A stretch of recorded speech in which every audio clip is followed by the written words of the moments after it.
मैं बात कर रहा हूँ first of all discipline every time change होता है। अब ये डिसिप्लिन चेंज क्यों होता है? अब मैं तो यहाँ पे कुछ और बात कर रहा हूँ, बात कुछ और ही करूँगा, मेनली थोड़ी थोड़ी चीज़ें बता रहा हूँ। डिसिप्लिन एवरी टाइम चेंज होता है। जैसे आपका वर्क में हर बार आप चेंज या डेवलप होते रहते हो, ठीक है। आप अपने कभी ज़्यादा काम करते हो, कभी कम काम करते हो, तो ऐसा चलता रहता है, ठीक है। मैंने दूसरी चीज़ आपका मैनेजमेंट कह रहा था, हाँ सॉरी, मेंटेनेंस आपका हर वक्त लगता रहता है। कीमत हर एक चीज़ की होती है, आपकी भी कीमत है, वैल्यू हर एक चीज़ की है। तो उस वैल्यू के लिए हमें कुछ मेंटेनेंस देनी पड़ती है। हम इस नेचर में रहे, हमें कुछ कर देना पड़ता है। कितना देना होता है वो क्या बोलते हैं, हमेशा समझ लो, जब आप इस प्रकृति में रहे हो तो जितना भी कमा रहे हो उसका कुछ हिस्सा देना पड़ता है। वो कुछ हिस्सा मतलब कि इतना नीडेड, जितना नेचर को चाहिए वो उतना ही लेती है ज़रूरत के हिसाब से। बट आप उसको ज़्यादा दे देते हो क्योंकि आप उससे वॉन्ट भी ज़्यादा कर रहे होते हो, ठीक है। जितनी ज़रूरत रखते हो उतना उसको नीड देनी पड़ती है हर एक चीज़ के लिए। मैं वीडियो बना रहा हूँ तो इसके लिए मुझे रिचार्ज कराना पड़ेगा, ये मेरी छोटी नीड होगी, ठीक है। इसी की जगह अगर मैं कॉपी में लिख रहा होता तो कॉपी वो नीड हो जाती। तो टाइम बेसिस ये सारे वेरिएबल चेंज होते रहते हैं इसके साथ। कंप्यूटर में भी लगा सकते हैं इन फंडामेंटल्स को, मैनेज ऑर्गेनाइज डेटा रिप्रेजेंटेशन के लिए। साइड वाइज मेंटेनेंस क्यों लगती है, किस लिए लगती है, किस लिए बनती है, और ये एग्जिस्ट कैसे करती है, ये मैं किसी और दिन बात करूँगा। क्योंकि मैं नहीं चाहता कि इस वीडियो को मैं लंबी खींचूँ इस मामले में, कि मैं यहाँ पे मेंटेनेंस बताने देता हूँ। क्योंकि जब मैं बताऊँगा तो छोटी से छोटी इकाई बता दूँगा। छोटी से छोटी का मतलब ये है, मैं तुम्हें ये बता दूँगा कि नेचर में मेंटेनेंस नाम की एग्जिस्ट ही क्यों करती है चीज़ें, वो मैं बताना चाहता। फर्स्ट ऑफली मैं एग्जिस्ट इसलिए करती है, सिंपल सा बताओ तो मैं, मेंटेनेंस इसलिए एग्जिस्ट करती है जब भी हम किसी चीज़ का यूज़ कर रहे होते हैं, वो हमारे द्वारा नहीं होती, वो किसी और के द्वारा होती है। वो क्या है? नेचर में हम प्रेजेंट हुए तो हमने कुछ एलिमेंट्स एक्वायर करे। जब भी हम कोई चीज़ कंटेन करते हैं तो वो पावर ऑथराइज करती है। देन वो चीज़ दिखती है तो उसके साइडों से वो एनर्जी लूज़ होती है। ये लूज़ एनर्जी मेंटेनेंस कहलाती है। किसी स्टोरी टेलिंग की फॉर्म में मैंने बता दी है। रियलिटी में इसका सोल्यूशन जो मैंने बताया है, ये कोई इसका प्रारंभिक अंश नहीं है। प्रारंभिक अंश कुछ और है, कहानी के रूप में मैंने बता दी सिंपली, ठीक है, जिससे हर कोई समझ सकता है इसे। मैं पूरे ओवरऑल सर्कमस्टेंस में बात करना चाहता हूँ। जैसे मान के चलो, मैंने सोचा मैं फ्लिपकार्ट में नेट करूँगा। सपोज़ करो मैं उधर कुछ अमाउंट कमा रहा हूँ, एक्स्ट्रा अमाउंट कमा रहा हूँ अपनी नीड से। तो जो एक्स्ट्रा अमाउंट कमा रहा हूँ, मान लो मैंने सोचा मैं 4 महीने करूँगा, मैक्सिमम टू मैक्सिमम 4 महीने से एक दिन भी ज़्यादा नहीं। मैंने उसमें भी सोचा मैं 2 महीने ही करूँगा केवल। यदि मैं कुछ खरीदता नहीं हूँ, मैं उसके अनुसार इन्फ्लुएंस नहीं होता, मैं उससे प्रभावित नहीं होता, तो मैं केवल 2 महीने करूँगा। 2 महीने मुझे क्या करना है, मुझे अपना 2 महीने ये चीज़ें करनी है। और साथ के साथ इन 2 महीनों में 1 रुपये भी मैं अपना एक्स्ट्रा खर्च नहीं करूँगा। जैसे मान लो मुझे बाइक की ज़रूरत है तो मैं बाइक नहीं खरीदूँगा। यदि मुझे बाइक खरीदनी है तो मैं 4 महीने काम करूँगा, यदि नहीं खरीदनी तो 2 महीने, ताकि मैं चीज़ें जान जाऊँ। मैं क्रिएटर ऑपरेटर बनूँगा, कोई अलग नहीं। और साथ के साथ मैं अपना सेकेंडरी बिजनेस बिल्ड करना चालू कर दूँगा। फर्स्ट मंथ में एक भी इनकम नहीं कमाऊँगा। फर्स्ट मंथ में अपनी जेब से लगाऊँगा। पेट्रोल लग रहा है, उधार लेके लगाऊँगा। पहले महीने का सारा पैसा जोड़ दूँगा कैपिटल। क्यों? मुझे अपना सेकेंडरी बिजनेस खोलना है। सेकेंड मंथ में मैं जो भी एक्स्ट्रा कमाऊँगा उससे अपना जो पिछला उधार है वो चुका दूँगा, साथ के साथ धीरे धीरे, और अपने आप को स्टेबलाइज कर लूँगा। समझो, 2 महीने जब शुरुआत में लगा, यदि मैंने कोई बाइक वगैरह खरीदी, उसके रिलेटेड इंश्योरेंस रहा, तो 4 महीने काम करूँगा, वरना 2 महीने। अब इन 2 महीनों में करना क्या है? ऑब्जर्व करना, ठीक है, अपने आप को प्रोडक्टिव बनाना, और सेकेंडरी बिजनेस स्टेबलाइज करना। प्रोडक्टिवनेस आपको चेंज करेगी जब आप ऑब्जर्व करोगे तो रूल्स चालाकी, आप अपने आप को उस संघर्ष को प्राप्त करोगे जिससे आपको सेल्फ लर्निंग होगी। और सेकेंड बिजनेस मतलब कि आप एक सोशली सपोर्ट अपना बनाओगे। आप एक कंपनी बनाओगे, एक पार्टनर चुनोगे जो कि पार्टनर एज आपके संग फेवरेबल वर्क करेगा। पार्टनर बदल सकते हैं, या जब आप स्टेबल हो जाओ तो वो पार्टनर को या तो डिस्टिंक्टली एक अलग कॉम्पिटिटर बना दो अपना, या एज ए एम्प्लॉय बना दो। पार्टनर तब करना है जब हम दोनों पुअर हैं, जब हम दोनों गरीब हैं, जब हम स्टेबल हो गए किसी स्टेट। मान लो मैं जब शुरुआत करो किसी कंपनी की, तो अकेले शुरुआत नहीं कर सकता किसी कंपनी की। क्यों? कंपनी का मतलब ही है सपोर्ट। तो जब मैं किसी का सपोर्ट के संग स्टार्ट कर रहा हूँ तो पार्टनर। अब मेरे पे 2 चॉइस है उस पार्टनर को बदलने में, या तो मैं उसे एज अपना कॉम्पिटिटर बना दूँ, फ्रेंड कॉम्पिटिटर, मतलब कि मैं उसको कुछ और बिजनेस करा दूँ, या मैं उसे अपने नीचे अंडर कर लूँ, मतलब एम्प्लॉय बना दूँ। ये है डिस्क्रिप्शन ऑफ पार्टनर। पार्टनर कौन? सपोर्टिव, जो मेरे को सपोर्ट करे शुरुआत में, और जब कंपनी स्टेबलाइज हो जाए, कंपनी मेड हो जाए, बन जाए और कंपनी चलने लग जाए, ऑपरेट होने लग जाए, देन उसे कंट्रोल किसके अंडर करूँ? अपने अंडर। कैसे करूँ?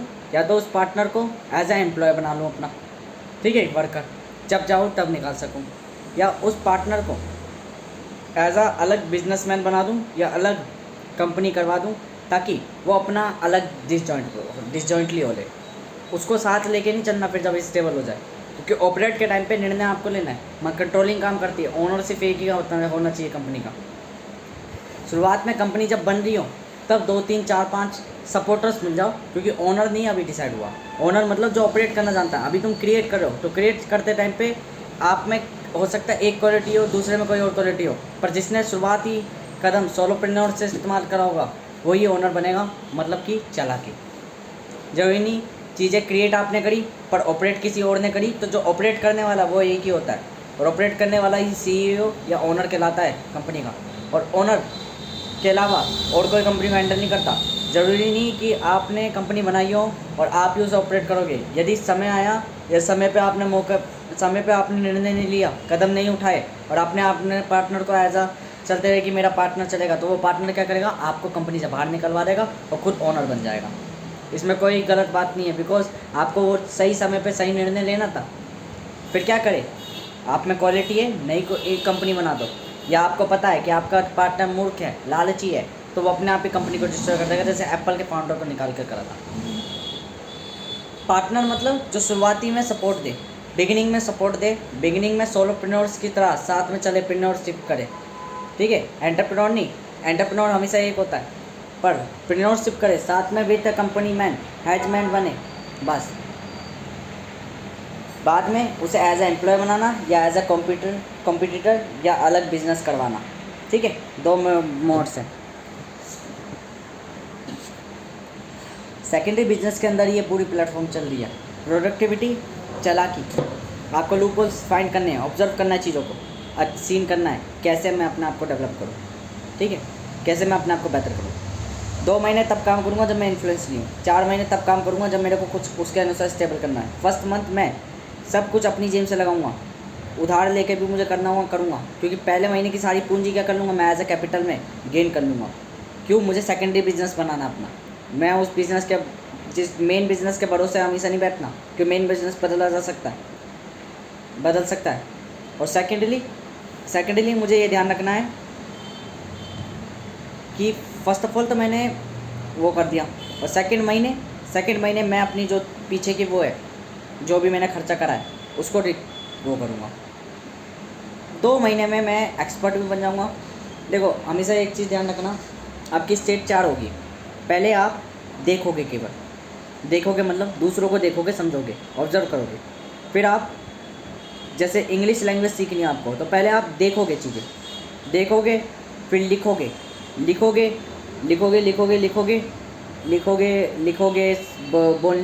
बोलने की कोशिश नहीं, लिखोगे, सेंटेंस उसके वर्ड्स जानोगे, समझोगे, समझने का काम, ठीक है, बिगिनर का काम करोगे।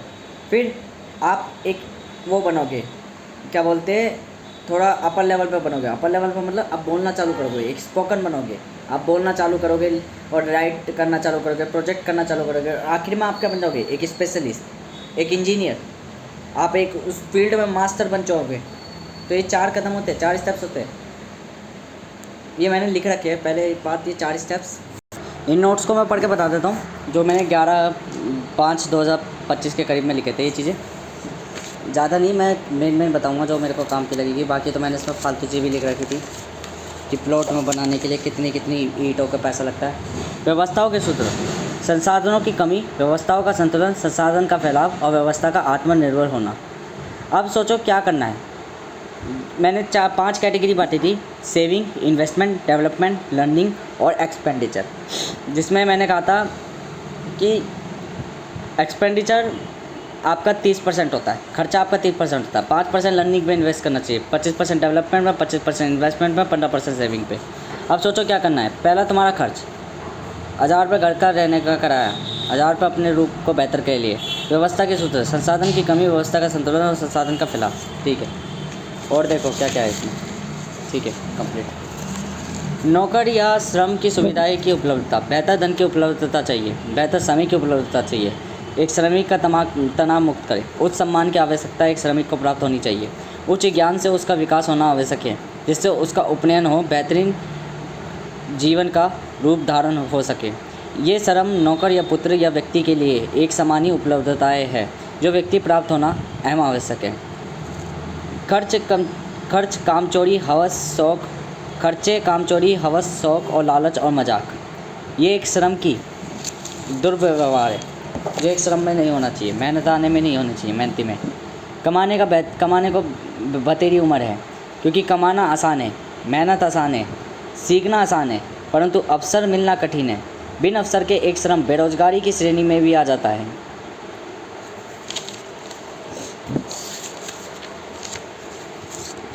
व्यवसाय कैसे शुरू है? एक व्यवसाय योजना बनाएं जो बाजार और आर्थिक स्थिति का विश्लेषण करे, सभी आवश्यक कानूनी कागजात पूर्ण करे, अपने फाइनेंस का आकलन और फंडिंग का विकल्पों का विचार करें, जैसे पर्सनल सेविंग, बैंक लोन, ये सारी चीज़ें। अच्छा, ये सब चीज़ें तो यूट्यूब से, मतलब वहाँ से देखी गई है। ठीक है, मैं अपनी बताता हूँ बस। ठीक है, विधि, ये विधि अर्थव्यवस्था के क्षेत्रीय रूप से भी समझी जा सकती है तथा धन को संतुलित रूप से इस्तेमाल हेतु इसका प्रयोग की विधि हम ज्ञात कर सकते हैं। पुरानी अर्थव्यवस्था को विकसित कर संपूर्ण आत्मनिर्भर अर्थव्यवस्था में परिवर्तन करना। यहाँ वस्तु तथा भूमि अविकसित रूप से खरीद लो, फिर उस पर बेहतरीन तकनीक और उच्चतम कार्यप्रणालियों द्वारा उसका पूर्ण विकास कर उसे पूर्ण विकसित रूप में बदलो, फिर उसे आत्मनिर्भर तथा स्वचालित कर दो और मल्टीपल कंपनीज जोड़ दो और उसे संपूर्ण अर्थव्यवस्था के रूप में बदल दो। ये उस समय की है जब मैं नादान था, जब मैं काम करता था, शुरुआती स्तर में था। ठीक है, बाद में सब बतेरे बदलाव है, पर ये चीज़ें बढ़िया है, ये सामान्य व्यक्ति के रूप में बढ़िया है। एक 16 साल के बालक से और क्या उम्मीद लोगे, जो 17 साल की उम्र में आया हैं अभी। पैसा कमाना है, कैसे कमाएं? तो रीयूजेबल या रिसाइकल सेकेंड हैंड वस्तु का उपयोग करना, रिन्यूएबल या डेवलप टेक्नोलॉजी का स्तर तक उसके मूल्य को पहुँचाना और उसका पूर्ण रूप से इस्तेमाल कर सकना। ठीक है, अब समझ लो।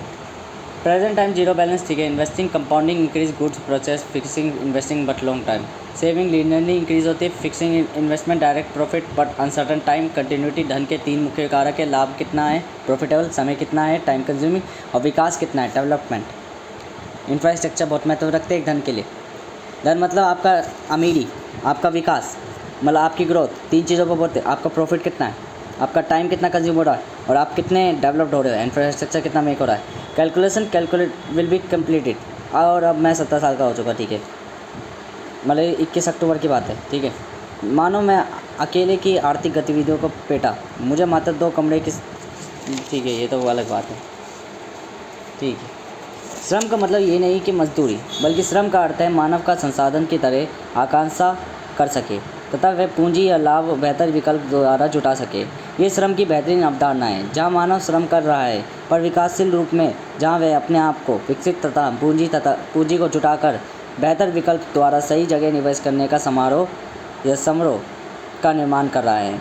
अतः व्यवसाय की उत्पत्ति तथा उसका नामकरण करता है, क्योंकि व्यवसाय की पहचान के लिए 4 कारक आवश्यक है। व्यवसाय की समझ, श्रम मतलब मेहनत आना, पूंजी व्यवसाय के लिए आपूर्ति संसाधन, और उद्यमशीलता मतलब बेहतर विकल्प पर निवेश करना, जोखिम के साथ परिवर्तन का स्तर। थर्ड डायमेंशन ऑफ ट्रिग्नोमेट्री, जब एक स्टेट चेंज हो, व्यूअर सोचता है कि वहाँ उसे कोई कठिनाइयों का सामना नहीं करना पड़ेगा, पर यहाँ 2 सिस्टम ऑफ फंक्शंस वर्क करते हैं जो अपने क्षेत्र कार्य करते हैं कालनीति द्वारा, एक फ्रंट एंड दूसरा बैक एंड। एक स्टेट जब भी चेंज होती है, पहले दिन आपको हार्ड लगता है, और ये इसलिए क्योंकि आपको अंदाज़ा नहीं होता आने वाली की क्या क्रिया में होने वाली है। स्टेट जब चेंज होती है तो वह अपने आप अनुसार आपको व्यवस्थित करती है। व्यवस्था है आइसोलेटेड, आत्मनिर्भर करती है आपको, संतुलित करती है आपको, बेहतर करती है मतलब डेवलप्ड करती है, और आपको ड्यूटी, ईमानदारी, वफादारी, धर्म के प्रति, ये सारी चीज़ें आपको प्रदान करती है मतलब कर्तव्य। State how to work will complete, state अपने आप को कैसे कंप्लीट करती है, ये 4 तरीके से। व्यवस्था है स्वयं की सुविधा के लिए लाभकारी होता है। व्यवस्थाओं को में ढलने के लिए पहले देखो, फिर महसूस करो और फिर समझो और सुनो। उसके बाद करो, बोलो तथा फिर बनाओ, चलाओ, सिखाओ। समय के साथ धीरे धीरे आशंका के रेट में वृद्धि होने लगती है। फ्रंट एंड ऐसा दृश्य जहाँ समस्त फील्डिंग को समतल दिखेगा कि कुछ नहीं हो रहा है। बैकएंड जहाँ काल नियति कार्य कर रही होगी, अतः डार्क डायमेंशन ऑफ ट्रिग्नोमेट्री। ये देखो, मैंने जो कहना चाहता था ये कहना चाहता था। पहले एक बिगिनर, हर चीज़ सब देखना और समझना है। दूसरे स्टेप में स्टार्टर, मतलब ऑब्जर्वेशन का काम है फर्स्ट वाले में। दूसरे स्टेप में स्टार्टर, चीज़ों को एग्जीक्यूट करना है, पूछ कर सीखते चले जाना है सही जगह पे, ठीक है। तीसरा एक्सपर्ट, अब अपने आप करना है, कोड को बनाना है या प्रोजेक्ट करने हैं या सब चीज़ें एज अ प्रोडक्टिव बनाना है अपने आप को। फिर मास्टर, अब कुछ नए कोड जनरेट करने हैं, कुछ ऐसा करना है क्रिएट जो आपको एक एज अ मास्टर या स्पेशलिस्ट या टीचर बना दे, ठीक है। मतलब लैंग्वेज की फॉर्म में सुनो तो ये सुनो। फर्स्ट बिगिनर, लिखना पढ़ना देखना।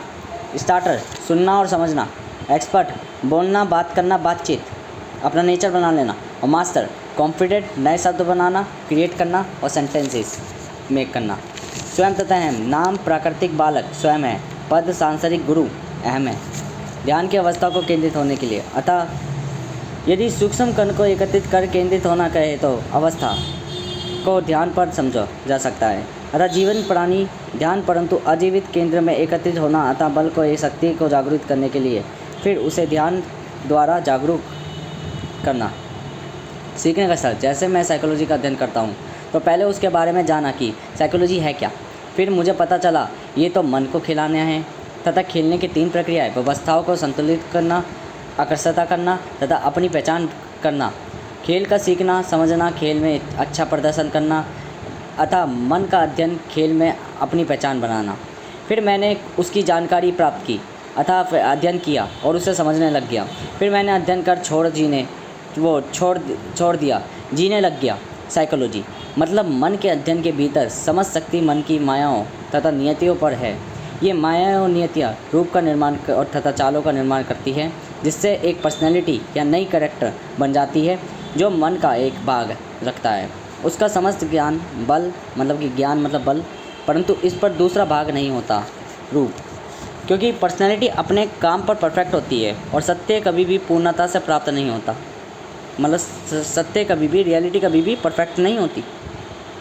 अंतिम में ऐसे अनगिनत रूपों, पर्सनैलिटीज़ का अध्ययन कर वह स्वयं पूर्ण ज्ञान प्राप्त करते धीरे धीरे फिर वह गुरु का रूप धारण कर ले। उन्हीं तरह नया ज्ञान तथा मनोविज्ञान को स्वयं निर्माण कर अतः खोज करने लग जाता है, जो और नए पहलुओं को सुलझा देता है। ये लैंग्वेज ही है, मतलब उसकी प्रक्रिया। ऐसे ही कंप्यूटर साइंस में भी होता है। पहले कंप्यूटर क्या है ये जाना, आंतरिक मशीन है जहाँ मानव के मस्तिष्क का कार्य होता है। अतः ये भी मन की तरह उसकी माया या मायाओं का अध्ययन करते हैं, अतः माया विज्ञान। इसके बारे में समझा, जाना कि ये इलेक्ट्रॉनिक टेक्नोलॉजी से कनेक्टेड है, इसके भीतरी प्रोजेक्ट अतः चलाना सीखा और आखिर में खुद एक कंप्यूटर का निर्माण या इनोवेशन कर दिया। यही है मास्टर बनने की वो। बिगिनर में हम ये जान रहे हैं कि ये चीज़ है क्या, हम सिर्फ देख रहे हैं, ऑब्जर्व कर रहे हैं। जैसे मैं ब्लिंकिट वो फ्लिपकार्ट मिनट पे गया, मैंने देखा, तो मैं शुरुआत में कुछ नहीं कमा सकता क्योंकि मैं दूसरों की मदद कर रहा हूँ, दूसरों से देख रहा हूँ, दूसरों से सीख रहा हूँ। फिर सेकंड में मैंने स्टार्ट करा, खुद एग्जीक्यूट करा, खुद चलाया, तो मुझे कई सारी तकलीफ़ें आई, तकलीफ़ें हुई, ठीक है, दिक्कत हुई, बट धीरे धीरे मैंने उन चीज़ों को सुधारा। फिर मैं एक्सपर्ट बन गया। अब मैंने एक्सपर्ट बन गया तो अब मैं आराम से ईजिली कर पा रहा हूँ और बेहतर रूप से कर पा रहा हूँ, प्रोडक्टिव बन पा रहा हूँ। फिर मैंने क्या करा, अपने एक दोस्त को कहा कि देख भाई, मेरी एक अकेली सेंसिस है, जिसके कारण मेरे को ऑर्डर में थोड़ा टाइम लगता है। एक काम कर, तू मेरे संग आ जा, मेरे संग बैठ, मैं तुझे पैसे भी दूंगा। तू फटाफट जैसी मुझे फटाफट एड्रेस बताइए, मैं फटाफट बाइक मोड़ के फटाफट दूँगा और एड्रेस से देख के फटाफट यहाँ पे आएंगे बक्कर, ठीक है। ये करके मैंने क्या करा, कुछ न्यू करा, चालें अपनी इस्तेमाल करी। चालाकी द्वारा मैंने दुनिया कमा रही थी, मान लो 10,000 रुपये अकेले, मैंने कमाए 17 महीने के, सपोज़ करो। उस 17 में से मैंने 4 या 5 अपने दोस्त को दे दिए। ये 17 में से मैंने आधे अपने दोस्त को दे दिए कि ले भाई तेरे हिस्से, ठीक है, पेट्रोल को काटने के बाद। बेशक मुझे कम मुनाफा हुआ, पर धीरे धीरे इतना हैबिचुअल हो गया कि वो मेरे लिए फ़ायदा बन गया, क्योंकि इंसेंटिव वगैरह, बोनस वगैरह सब होती है, कंपाउंडिंग होती है, दैट इज़ मोर इम्पोर्टेंट।